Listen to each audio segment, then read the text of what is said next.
Brian Little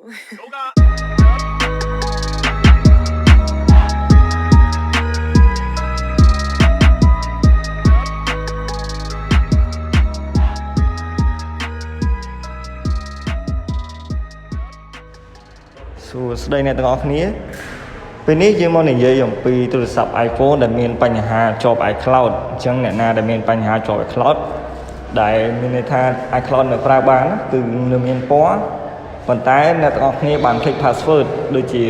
អ្នកខ្លះគាត់ឲ្យបងប្អូនបង្កើតឲ្យអ្នកខ្លះគាត់ឲ្យមិត្តភ័ក្តិអ្នកខ្លះគាត់ឲ្យអ្នកដែលគាត់ស្គាល់ឬក៏ទុកចិត្តបង្កើតឲ្យប៉ុន្តែនៅពេលនេះគឺពួកគាត់ភ្លេច password មានន័យថាភ្លេច password ទាំងអស់គ្នាហើយយើងចង់សាញ់ឲ្យមិនដឹងថាសាញ់ឲ្យតាមរបៀបណាអញ្ចឹងអ្នកទាំងអស់គ្នាអាច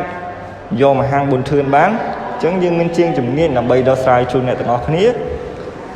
សម្រាប់ទូរស័ព្ទប្រភេទនេះมันចំណាយពេលយូរទេប៉ុន្តែទាមទារឲ្យអ្នកទាំងអស់គ្នាយកមកដល់ហាងផ្ទាល់អញ្ចឹងអ្នកទាំងអស់គ្នាអាចយកមកដល់ហាងទីតាំងយើងនៅផ្សារតាំងកសាំងចម្ងាយមុខពលានយន្តហោះប៉ោយចន្ទងចម្ងាយប្រហែលជា900ម៉ែត្រពីពលានផ្លូវអត់តែភ្លើងស្ពានដែកអ្នកទាំងអស់គ្នាជិះប្រហែលជា900ម៉ែត្រហ្នឹងមកអ្នកទាំងអស់គ្នានឹងឃើញហាងប៊ុនធឿនដាក់ផ្លាកអូប៉ូខាងឆ្វេងដៃអ្នកទាំងអស់គ្នាជិះចូលមកនឹងសាកសួរព័ត៌មានលម្អិតពីជាងឯកទេសផ្ទាល់ហើយចំណខ្ញុំដាក់លេខទូរស័ព្ទនៅខាងលើឲ្យអ្នកទាំងអស់គ្នាតាក់ទងមកហាងផ្ទាល់ឬក៏អាចឆាន20ផ្ទាល់បានផងដែរអញ្ចឹងអត់មានន័យច្រើនទេអរគុណអ្នកទាំងអស់គ្នាដែលបានតាមដានទស្សនាវីដេអូនេះហើយនឹងជួយ like subscribe channel YouTube ហើយនឹង page របស់យើងផងជួយ share ម្នាក់មួយផងអរគុណជំរាបលាបាយបាយ